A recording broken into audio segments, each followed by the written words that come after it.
Además de los conflictos armados entre estados, el Protocolo Adicional Primero amplía la definición de conflicto armado internacional para incluir los conflictos armados en que los pueblos luchan contra la dominación colonial y la ocupación extranjera y contra los regímenes racistas, en ejercicio del derecho de los pueblos a la libre determinación, que son las llamadas guerras de liberación nacional. Adicionalmente, tomando en cuenta la jurisprudencia, el Tribunal Penal Internacional para Yugoslavia propuso una definición general de conflicto armado internacional. En el caso de Tadic, el tribunal afirmó que existe un conflicto armado cuando se recurre a la fuerza armada entre estados. Desde entonces, esta definición ha sido adoptada por los organismos internacionales. Por otro lado, en concordancia con la doctrina, ofrece útiles comentarios en relación con la definición de conflicto armado internacional. Según Schindler, es posible dar por sentado que hay un conflicto armado entre estados, según el artículo 2 común a los convenios de Ginebra, cuando parte de las fuerzas armadas de dos estados se enfrentan entre ellas. Cualquier tipo de utilización de las armas entre dos estados hace que los convenios surtan efecto. Según Geiser, explica que todo uso de la fuerza armada por parte de un estado en contra del territorio de otro estado da lugar a la aplicabilidad de los convenios de Ginebra entre estos dos estados. Tampoco tiene importancia si la parte atacada opone resistencia o no. En cuanto a las fuerzas armadas de un estado tienen en su poder a heridos o a miembros de fuerzas armadas que se han rendido o a personas civiles de otro estado, en cuanto detienen a prisioneros o controlan de hecho, una parte del territorio de otro estado adversario deben respetar el convenio pertinente a ese caso. Según el German Joint Service Regulation, existe un conflicto armado internacional si una parte utiliza la fuerza de las armas contra otra parte. No es suficiente el uso de la fuerza militar por parte de personas o por grupo de personas. Por último, según David, todo enfrentamiento armado entre fuerzas de los dos estados partes de los convenios de Ginebra de 1949 y eventualmente del Protocolo Adicional Primero de 1977 incumbe a estos instrumentos. Cualquiera que sea la amplitud de enfrentamiento o una escaramuza o un incidente de frontera entre las fuerzas armadas de las partes es suficiente para que se apliquen los convenios y el Protocolo Primero si los estados están obligados por él a esta situación.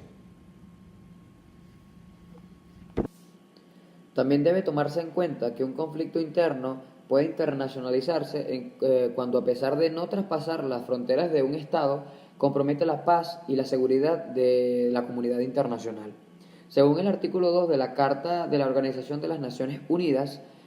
queda prohibida su intervención en asuntos de los países miembros, en asuntos internos de los países miembros, a menos que estos asuntos irrumpan con la paz y la seguridad internacional. Además, en concordancia con el artículo 2 de la Carta de la ONU, se establece que todo conflicto de índole internacional debe ser resuelto pacíficamente, ya que la paz es concebida como una obligación jurídica. Tradicionalmente, los métodos que se encuentran a la disposición de los estados para la solución pacífica de los conflictos tenemos la negociación, los buenos oficios, la mediación, la conciliación, la investigación y el arbitraje y el recurso a la Corte Internacional de Justicia. En otro plano, sin embargo, en donde un conflicto pueda construir una amenaza a la paz y la seguridad internacional, se encuentra entre las funciones de la ONU el que actúe el Consejo de Seguridad de estas instituciones, cuya responsabilidad es precisamente velar por el mantenimiento de la paz internacional, para lo cual tiene un conjunto de atribuciones que se encuentran establecidas en los capítulos 6 y 7 de esta misma Carta de la ONU. Según el título 2, concerniente a heridos, enfermos y náufragos, en su sección 1, concerniente a protección general, en su artículo 8 del Protocolo Adicional Primero de 1977 de los Convenios de Ginebra, el personal sanitario se entiende como las personas destinadas, por una parte en conflicto, exclusivamente a los fines sanitarios o a la administración de las unidades sanitarias o al funcionamiento o administración de los medios de transporte sanitarios. El personal sanitario puede comprender tanto civiles como militares e incluye a los voluntarios de las sociedades nacionales de la Cruz Roja, Media Luna Roja, León y Sol Rojos, al igual que cualquier otra organización de socorro que cumpla con las pautas y esté reconocido por una de las partes en conflicto. De igual forma, en el mismo título 2, sección 1, artículo 8 del Protocolo Adicional Primero de 1977 de los Convenios de Ginebra, se definen los siguientes términos. Se entiende por unidades sanitarias a los establecimientos y otras formaciones militares o civiles organizados con fines sanitarios, a saber, la búsqueda, recogida, transporte, diagnóstico o tratamiento, incluidos los primeros auxilios de los heridos enfermos y náufragos, así como la prevención de enfermedades. La expresión comprende, entre otros, los hospitales y las unidades similares, los centros de transfusión de sangre, los centros e institución de medicina preventiva y los depósitos de material sanitario, así como los almacenes de material sanitario y productos farmacéuticos de estas unidades. Las unidades sanitarias pueden ser fijas o móviles, permanentes o temporales. Se entiende por transporte sanitario el transporte por tierra, por agua o por aire de los heridos, enfermos o náufragos, del personal sanitario o religioso o del equipo y material sanitario protegidos por los convenios o por el presente protocolo.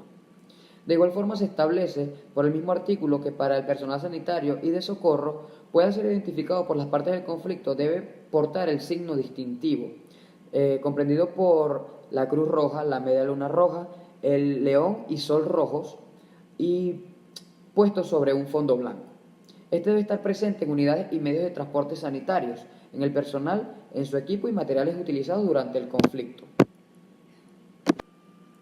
A continuación, hablaremos sobre los artículos pertinentes al Protocolo Adicional Primero de 1977 de los Convenios de Ginebra de 1949. En concordancia con el artículo 12 del título 2, sección 1, todas las unidades sanitarias deben ser respetadas en todo momento y bajo ninguna circunstancia deben ser objeto de ataques. Además, las unidades sanitarias pueden ser utilizadas también para prestar cubierta a objetivos militares, de igual forma que no deben estar situadas en lugares